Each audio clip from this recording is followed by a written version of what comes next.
వల్ల ఎవ్వరికీ తెలియదు. సో ఈ యూట్యూబ్ వీడియో ద్వారా కూడా నేను అందరికీ తెలియజేయాలనే ఉద్దేశంతోటే ఈ వీడియోని అయితే తీయడం జరిగింది. నాకు చాలా బాధ అనిపించింది. ఆలయానికి మంచి గుర్తింపు తేవాలి, మన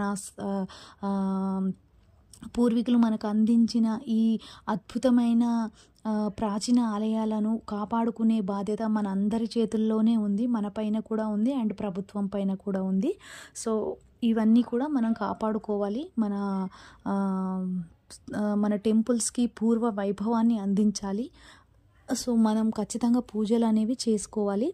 ఈ ఆలయానికి మరో ప్రత్యేకత కూడా ఉందండి. ఏటా మహాశివరాత్రి నాడు ఇక్కడికి 1000 సంఖ్యలో భక్తులు తరలి వస్తారు. ఆ ఒక్కరోజైతే గుడి చూడడానికి 2 కళ్ళు సరిపోవు.